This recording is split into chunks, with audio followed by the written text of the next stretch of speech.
I never imagined my marriage would end with a single sentence. Not with years of slow decay. Not with one last desperate attempt to fix things. No, just one moment, one choice, and a line I never thought I'd say. She stood in the doorway, one hand gripping the handle, the other still clutching her phone like it was her lifeline. Maybe it was. Maybe he was on the other end, waiting for her. Maybe she was waiting for me to stop her. I didn't. Instead, I looked at her, really looked at her. The woman I had built a life with. The woman I had once believed in, fought for, defended, and loved. And yet, in that moment, she was just a stranger. A stranger who had betrayed everything we had built. My voice came out steady, stronger than I expected. Go ahead, but the second you walk out that door, our marriage is over. Don't even think about coming back. For a second, something flashed across her face. Fear? Regret? Maybe just shock that I actually meant it. I'll never know. She hesitated, her fingers tightening on the doorknob. I could almost hear the gears turning in her head. Was she weighing her options? Calculating her next move? She had always been good at that, at playing both sides, at keeping me just invested enough while she chased after whatever thrill she thought she deserved. I had ignored the signs for too long. The late nights, the cold distance, the sudden interest in her appearance when she had barely looked my way in months. And then, of course, the undeniable proof. A receipt for a hotel stay, neatly folded in her purse. I had seen it just hours earlier. Her name. A room booked for 2. A date that lined up perfectly with one of her supposed girls' nights. I had held onto that receipt for a full hour, sitting in my car, staring at it like it would somehow rewrite itself. Like there had to be some explanation that didn't lead to the truth I already knew. There wasn't. So now here we were. Her at the door, me standing in the middle of our home, knowing it would never feel like home again. She swallowed hard. You're being dramatic. I laughed. Actually laughed. Dramatic? I repeated, shaking my head. You've been lying to my face for months, sneaking around like I wouldn't find out. And you think I'm the one being dramatic? Her lips pressed into a thin line. I was going to tell you. That was the thing that broke me. The sheer audacity of it. You mean, after I found out on my own? After you had already made up your mind? Or were you just hoping you'd get away with it a little longer? Silence. I waited, hoping for even a shred of honesty. But there was nothing. Instead, she sighed, like I was inconveniencing her. Like I was the one ruining her night. You're making this harder than it needs to be, she muttered. That was it. That was the moment I truly let go. Then don't let me stop you. I stepped back, gave her a clear path. For a second, I thought she might actually stay, that she might drop the act, fall apart, beg me to forgive her. But she didn't. She turned the handle, pulled the door open, and walked out without another word. The door shut behind her. I exhaled. And just like that, my marriage was over. I waited for the pain to hit, for the panic, the regret, the wave of devastation. But none of it came. Instead, I felt something else entirely. Relief. The silence in the house was deafening. No footsteps. No distant hum of her voice on a phone call. No sound of her rummaging through the fridge for a late-night snack she never finished. For the first time in years, the house was mine. I stood there for a long time, staring at the door she had walked out of, waiting for some kind of emotional collapse. I had seen the movies, read the stories. This was the moment I was supposed to fall to my knees, scream into the void, drown myself in self-pity. But I didn't. Instead, I walked to the kitchen, opened the fridge, and grabbed a beer. I sat down at the kitchen table, the same table where we had once laughed over takeout and talked about our future. The same table where, not long ago, I had found her sitting at 2 in the morning, texting someone with a smile she hadn't shown me in years. I had let that moment slide. I had let so many moments slide. But not anymore. I took a slow sip of my drink, staring at the empty seat across from me. What was she doing now? Had she gone straight to him? Had she even hesitated before getting in her car? I pictured it. Her pulling into some dimly lit parking lot, checking her makeup in the mirror, texting him. I'm on my way. The thought should have hurt. It should have made me furious. Instead, I felt detached. Like I had already mourned the loss of my marriage a long time ago, even if I hadn't realized it. The truth was, our marriage had been over for months, maybe even years. I had just been too stubborn, or too stupid, to accept it. I glanced at my phone. No messages. Not from her. Not from anyone. Good. I didn't want an apology. I didn't want excuses. I wanted distance. I grabbed my drink and walked to the living room, sinking into the couch. The room felt different. It wasn't just the physical absence of her. It was the absence of pretending. I didn't have to play the role of the clueless husband anymore. I didn't have to pretend I wasn't aware of the way she pulled away when I touched her. I didn't have to lie to myself and say I was imagining things when she smelled like cologne that wasn't mine. I had spent months living in denial, convincing myself I could fix this, that if I just tried harder, did more, became better, she would come back to me. But now, there was nothing left to salvage. And that was freeing in a way I never expected. For the first time in years, I wasn't chasing after something that didn't exist. I wasn't waiting for things to go back to the way they used to be. Because the truth was, I didn't want them to. I took another sip of my beer, stretched out on the couch, and let out a slow breath. I had no idea what came next. But whatever it was, it wouldn't include her. That first night alone should have been unbearable. It should have felt like I was suffocating under the weight of my own thoughts. But it didn't. I lay on my bed now, and stared at the ceiling. The sheets still smelled like her. A faint trace of her perfume clung to the pillows. I should have changed them immediately, but I didn't. Not yet. Instead, I let the silence settle. I let my mind wander through every moment that had led to this. Every time she came home late and claimed she was just out with friends. Every time she turned her phone screen away when I walked into the room. Every time she looked at me with politeness instead of love. How long had I been fooling myself? For months, I had noticed the signs but pushed them aside. Because acknowledging them meant accepting that the woman I had built my life around was already gone. And now, she actually was. I turned my head toward her nightstand. A single hair tie still sat there, forgotten. I reached for it, rolling it between my fingers. It was such a small thing, insignificant, really, but it was proof that she had once been here. That this life we shared wasn't just some dream I had fabricated. I squeezed it in my fist, then tossed it across the room. She had made her choice. And for once, so had I. The reality of it started sinking in. This wasn't a temporary fight. This wasn't some dramatic argument where we'd go to bed angry and wake up pretending nothing had happened. She was gone. And with her, all the half-truths, the gaslighting, the manipulations. It was strange how much space she had taken up in my mind. How I had spent so long trying to hold on to someone who had stopped holding on to me a long time ago. I sighed and sat up, running a hand down my face. The weight of exhaustion settled over me, but I knew sleep wouldn't come easily. So I got up. I walked through the house, room by room, absorbing everything that had been ours. The framed pictures on the hallway wall, her smile, my arm around her, moments frozen in time that now felt like a joke. The closet, half empty now, her side looking vacant and foreign. The bathroom sink, her toothbrush still in the holder. Did she forget it? Or did she just not care enough to take it? I should have been angry. Maybe I was. But more than anything, I felt done. I went back to the kitchen and grabbed a trash bag. One by one, I started collecting everything of hers that was left behind. The clothes she left in the hamper. The bottle of perfume on the dresser. The books she never finished reading. I stuffed them into the bag without a second thought. This was my space now. My life. And I wasn't leaving any room for her ghost to haunt it. By the time I was done, it was well past midnight. The house was cleaner, emptier, lighter. I took one last look around, then walked to the front door. For a moment, I hesitated.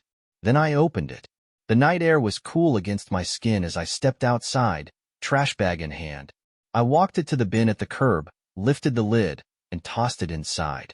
And just like that, she was out of my house. I turned back, looking at the place I had once called home. Maybe, someday, it would feel like home again. But for now, it was just mine.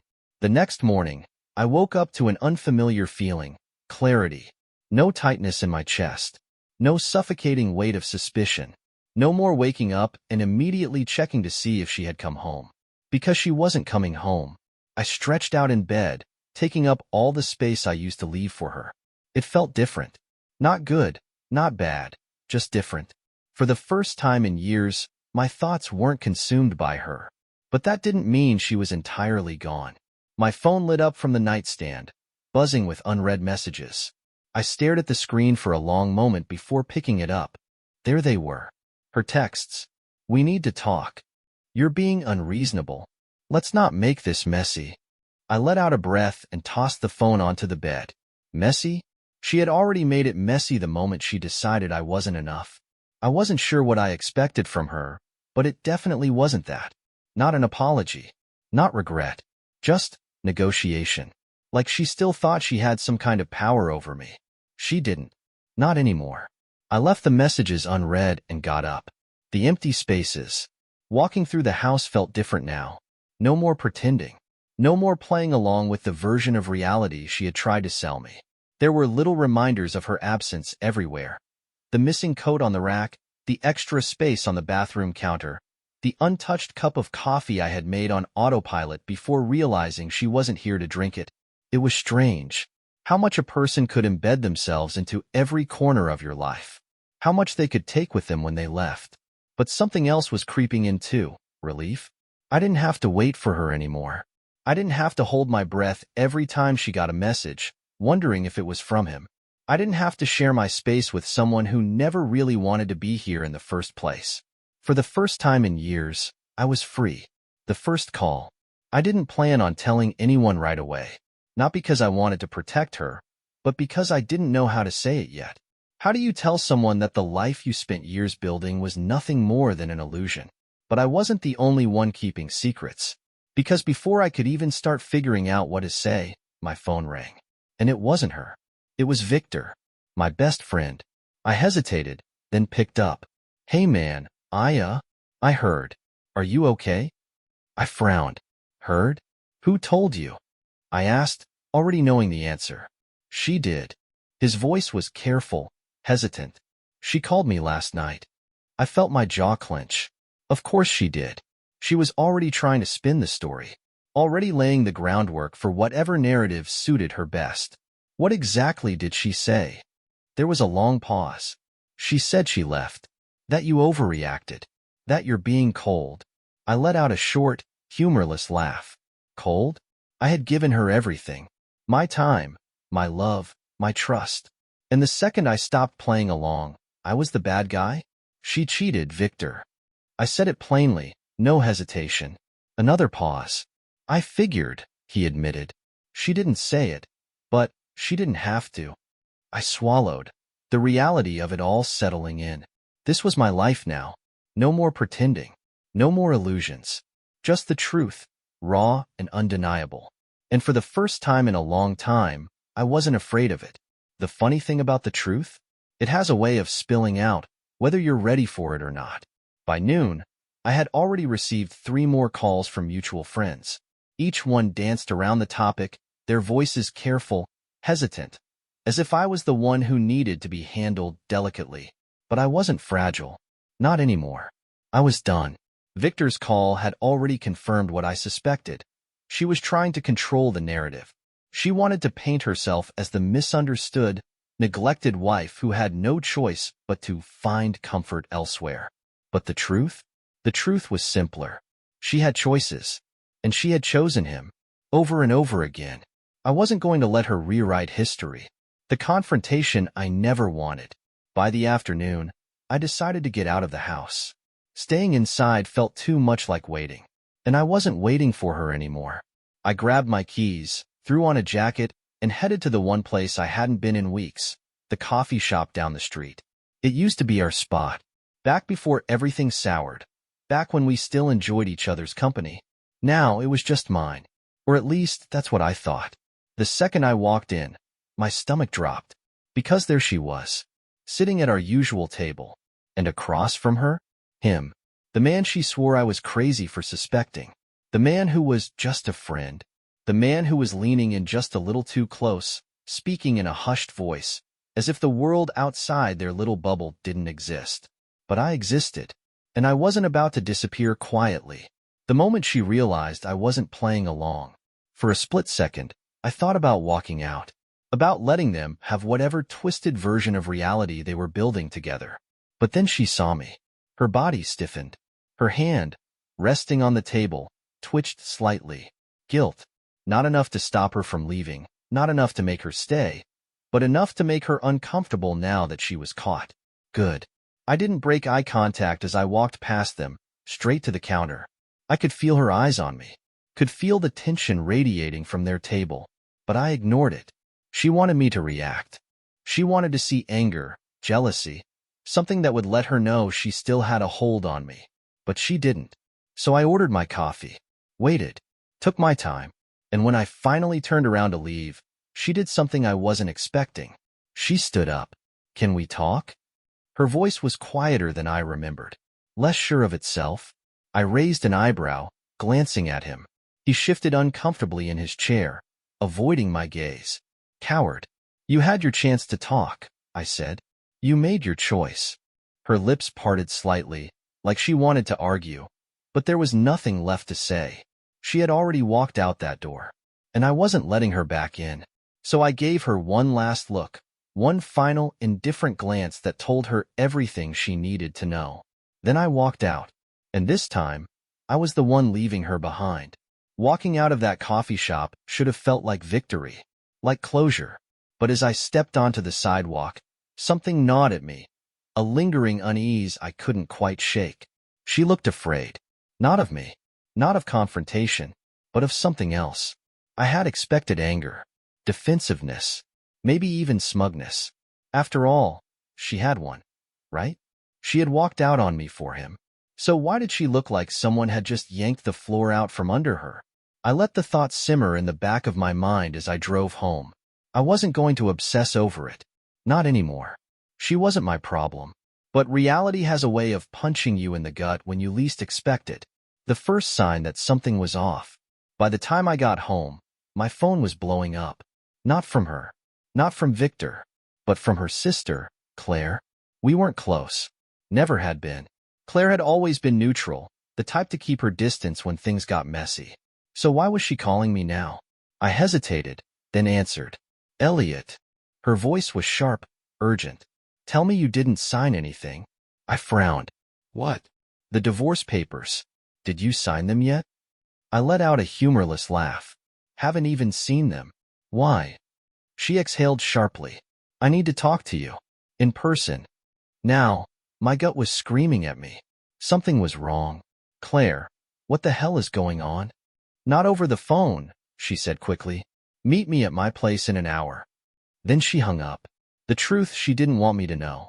An hour later, I was sitting across from Claire in her small apartment, a cold cup of coffee between us. She looked like she hadn't slept. I wasn't going to get involved, she admitted, rubbing her temples. I figured it wasn't my business. But then she called me last night. Drunk. Rambling. About what? She hesitated. Then, money. My stomach dropped. She was talking about your accounts, Elliot. The joint one. The investments. Even your retirement fund. She was laughing about it, saying how she had secured her future, and that you were too stupid to see it coming. The blood in my veins turned to ice. That doesn't make sense, I said slowly. She didn't take anything. I checked. Claire shook her head. Not yet, but she will. I stared at her, trying to process. This wasn't just about cheating. This wasn't just about another man. She was planning to ruin me, and I had almost let her. The clock was already ticking. I drove straight to my bank, walked in with steady hands, a calm voice. Inside, I was anything but calm. I need to remove my wife from all joint accounts. Immediately. The woman behind the desk gave me a polite but hesitant look. I can help you with that. Do you have your ID? I handed it over, heart pounding. She typed something into her computer, then frowned.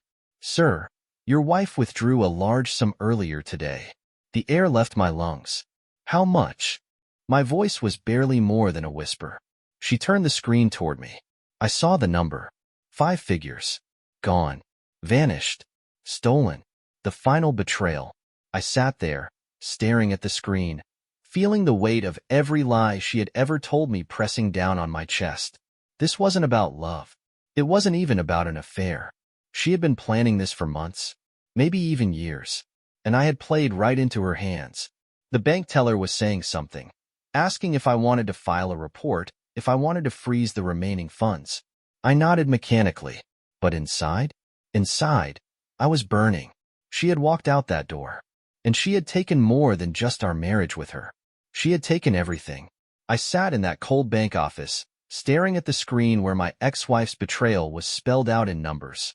$52,600. Gone. Stolen. And the worst part? She had walked out of our home knowing she had already won. I took a slow breath, gripping the edge of the desk so hard my knuckles turned white. No, she hadn't won. Not yet. The banker was still talking, her voice carefully neutral as she explained my options. You can freeze the rest of the joint accounts, but since she withdrew that amount before the freeze, we can't reverse it without legal action. Legal action. That meant court. Lawyers. A long, drawn-out battle. I exhaled sharply and nodded. Freeze everything. Now. She typed a few things into her computer. Done. It wasn't much, but it was something. The call that changed everything. As soon as I walked out of the bank, my phone rang again. Claire. Did you stop it? She asked immediately. She already took 50 grand. I muttered, rubbing my temple. A long silence. Then, Elliot, that's not all. I stopped walking. What do you mean? She hesitated, then sighed. She told me something else last night. Something about her new arrangement. The way she said it sent a chill down my spine. Spit it out, Claire. She's engaged. Everything around me blurred. Engaged? My voice was eerily calm, but my pulse was anything but. She's been planning this for months, Elliot. She's not just running off with that guy. She's already got a whole future lined up. And the money? She was never planning to split anything with you. She took it because she thinks you'll never fight her on it. My grip tightened around my phone. I had let her play me. Let her walk out that door. Let her think she was untouchable. But she had just made one mistake. She had assumed I wouldn't fight back. Time to call a lawyer. I drove straight to the one person who could help me, Peter Holloway, my lawyer. Peter had handled our house closing years ago, back when I still believed in forever. He was a straight shooter, not one for unnecessary theatrics. But when I sat in his office and told him everything, his usual calm expression shifted. She withdrew that amount in a lump sum? Yeah. And you have proof? I slid the bank printout across the desk. He studied it, then leaned back in his chair. Well, she just screwed herself. For the first time in 48 hours, I felt a flicker of hope. What do you mean? The courts don't like it when one spouse drains joint accounts before a divorce is finalized. It's called dissipation of marital assets. It means she used money that legally still belonged to both of you for her own benefit. A judge isn't going to let that slide. So I can get it back? Peter nodded. Not just that. If she's been planning this for months, that means there's paperwork. And if we prove she moved money around before even filing for divorce, we can build a case that she committed fraud. That puts leverage back in your hands. Leverage. That was all I needed. I didn't want revenge. Didn't want to drag this out just to hurt her. I just wanted what was mine. The last message I ever sent her. I walked out of Peter's office feeling something I hadn't felt in months. Control. I pulled out my phone, opened our last text thread, and typed a message. You should probably tell your fiancé that the money you stole, it's coming back to me. And when I'm done, you'll be lucky if you leave this divorce with the clothes on your back. I hit send. Then, for the first time since she walked out that door, I smiled. I expected her to respond to my message with anger, with excuses, with the same manipulative nonsense she had used on me for years. But she didn't. She didn't respond at all. And that silence? It was the loudest victory I had ever won. Over the next few weeks, things moved quickly. My lawyer filed an emergency motion, and the court froze the rest of our marital assets. Her attempt to drain me dry had backfired spectacularly. She tried to fight it, of course. Tried to spin some sob story about how she needed the money to start over. But the judge wasn't having it. In the end, Not only was she forced to return the money she stole, but she also got nothing else. No alimony. No part of my investments. Not a single cent more than what she had walked into this marriage with. She had bet everything on me being weak, and she had lost. Letting go. The first time I walked into my house knowing she had no claim to it anymore, I stood in the doorway for a long time, just breathing. This space, this life, it was mine again. No more late-night anxiety. No more second-guessing myself. No more wondering if I wasn't good enough for the woman who had already checked out of our marriage long before she walked out that door. For the first time in years, my future wasn't tied to someone else's lies. It was just mine. And the strangest part? I wasn't angry anymore. I wasn't bitter. I was grateful, because she had given me something I never would have taken for myself. A fresh start. Moving forward. I didn't rush into anything new. I didn't drown myself in distractions. Instead, I focused on me. I went back to the gym, not to prove anything, but because I finally had the energy to care about my own health again. I reconnected with old friends, the ones I had drifted away from when my world revolved around her. I started taking spontaneous road trips, something I had always wanted to do but had put off because she never liked long drives. And one day, as I sat at a small diner halfway across the country, drinking coffee and watching the sun rise over a horizon I had never seen before, I realized something. I was happy. Not the kind of temporary, fragile happiness that came from forcing a broken relationship to work, but real, unshakable happiness. Because for the first time in a long time, I wasn't living in someone else's version of my life. I was living for me. And that was the best revenge of all.